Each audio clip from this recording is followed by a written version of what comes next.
one of the most popular pet snakes in the hobby. With thousands of morphs and adorable puppy faces, you can see why ball pythons or royal pythons are by far the most popular pet snake.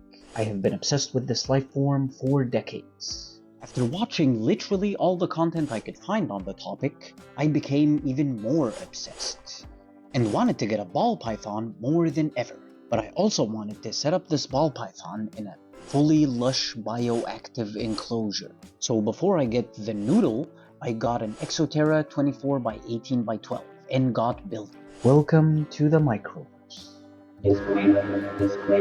There are many ways to keep ball pythons, and while this is meant as a guide for bioactive enclosures for ball pythons, this should not be the only guide you watch on this topic. I encourage all life forms to do thorough research before even considering getting a noodle.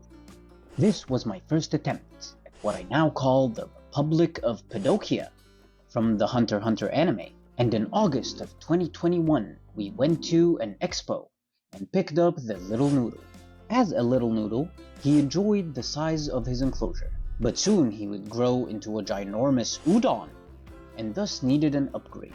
So I got him an Exoterra 36x18x18. If Exoterra is watching and like what I can do with their products, I'd love to work with you. And thus, the Republik of Padokia was established. This country of the microverse was once lush with moss and ferns, huddled next to the waterfall, but a certain someone who shall remain anonymous kept pooping in the waterfall, which quickly became the pooper fall, so it had to be dismantled, and the water feature was replaced by a new extra large rock-looking water dish. The ferns sadly did not survive, and due to two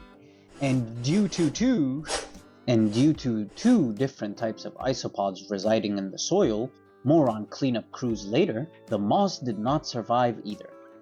However, plants that did survive include the snake plant, it's in the name, the parlor palm died and came back twice, and the creeping figs, well, enough said.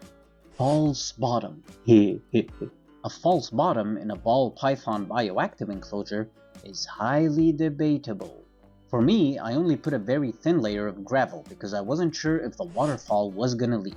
I even dug out the false bottom underneath Illumi's hide so heat can dissipate into the hide a bit better.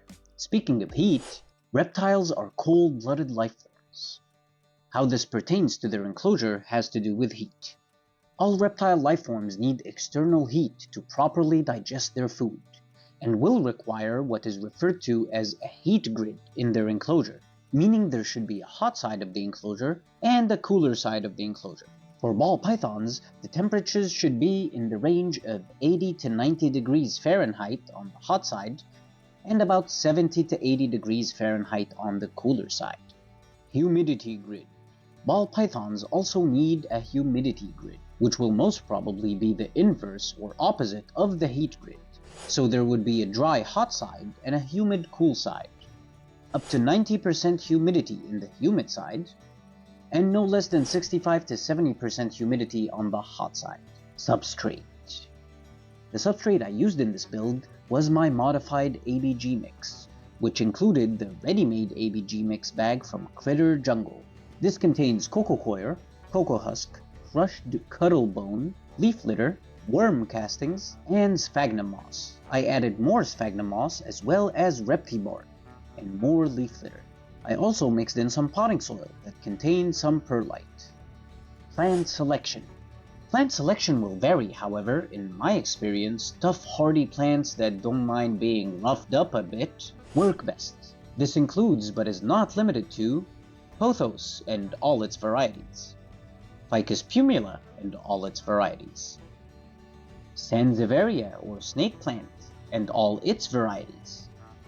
These are the ones I have had success with within the Republik of Padokia.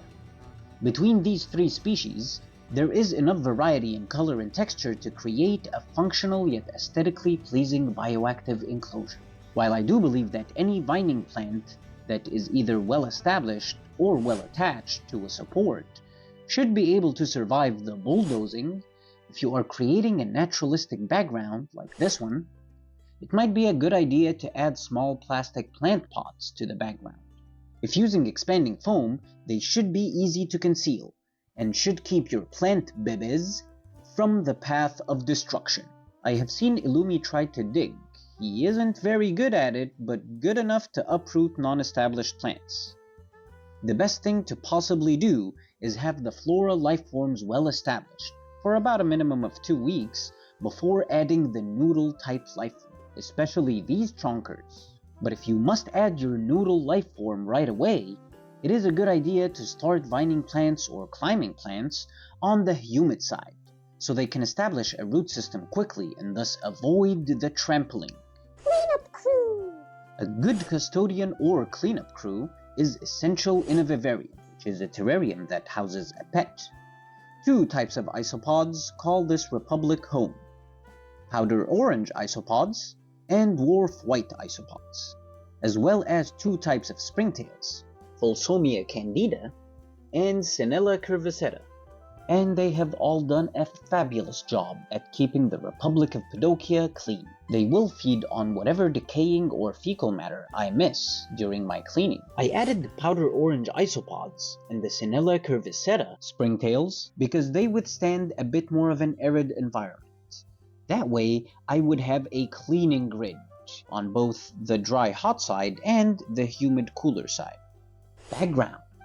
As you can probably tell from every single enclosure I have shown you, I am a big fan of naturalistic backgrounds. Not only is it way more realistic than the foam ones that come with the tank, they provide a very good rooting and climbing surface for vining plants. And if you add sturdy branches and driftwood to the mix, you give your noodle life form a climbing opportunity. Ball pythons, while a ground snake, will appreciate enrichment and will use the space, usually at around dusk and dawn, and occasionally in other times of the day. But if your ball python is always out in the morning and never in the hide, you might need to check your husbandry, which is the temperature and humidity, and maybe possibly check with an exotic vet. The vet isn't exotic, it's an exotic animal vet? Yes, exotic animal vet.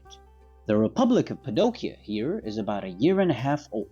The plants are well settled. Those that died have long dissolved into the soil. But the soil itself is very dense and compacted. You would be too if a chunky bulldozer was stomping on you all the livelong night and day for 1.5 years. So we're gonna help this substrate let loose. It's forking time! Forkosaur!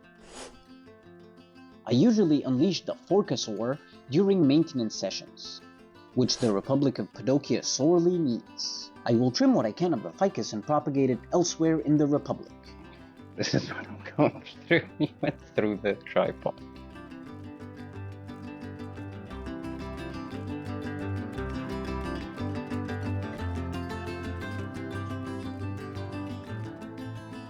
But I just might revamp and upgrade the Republik of Padokia completely, just like I did with the nation of Amphibia in this video here. Yeah, that one there. You got it.